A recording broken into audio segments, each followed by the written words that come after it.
Hi, I'm Gilbert Ambler. It has been another interesting and action-packed week in Virginia for gun owners.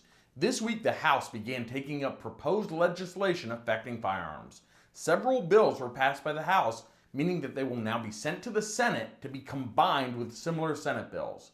Next, they will be sent to the governor's desk to be signed into law. The following firearms bills passed in the House. HB 812, or the one handgun per month bill, which also has a similar version approved in the Senate. While the Senate version includes an exception for those with a valid concealed handgun permit, the House version of the bill does not include any such exception. This is bad news for civilians who like to collect firearms. The House next passed HB 2, which is a universal background check bill. This bill is similar to a sister background check bill that the Senate previously passed, although the House bill includes an exception for firearms gifted or passed via bequest to family members.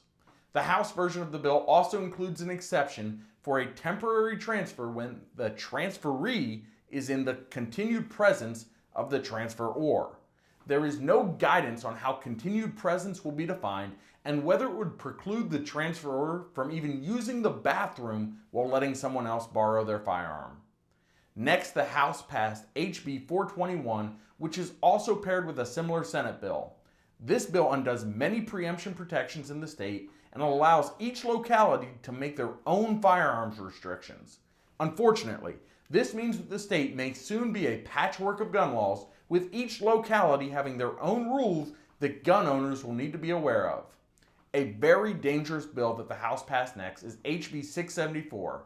This is a red flag bill which is paired with a similar Senate bill.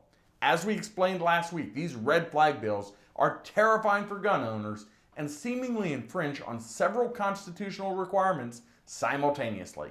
Most notably, these bills are suspect when considering due process requirements and the protections of the Fourth Amendment. If signed into law, these bills will undoubtedly lead to fierce legal challenges. The House also passed HB 9, which mandates reporting of a lost or stolen gun within 24 hours. While this bill says that the report must be made within 24 hours of discovery of a lost or stolen weapon, there is no guidance given on how to accurately determine when discovery of the loss occurred. Finally, the House passed HB 1083, which makes it a felony to leave loaded and unsecured firearms where someone under the age of 18 has access to the weapon and could endanger life or limb. If signed into law, this bill means that leaving a firearm accessible to a 17-year-old to defend the home with could be construed as a felony act. The legislature apparently does not consider anyone under the age of 18 responsible enough to possess a weapon to defend themselves without parental supervision. Notably, the House has not yet passed HB 961, which would ban magazines with a capacity of over 10 rounds and which would require registration of any firearm defined as an assault weapon. The fact that the House has not yet moved on this bill may be a sign that lobbying efforts against it are effective. So keep up the good work and keep contacting your delegates. For more questions on these or any other proposed weapon laws, call U.S. LawShield and ask to speak with an independent program attorney.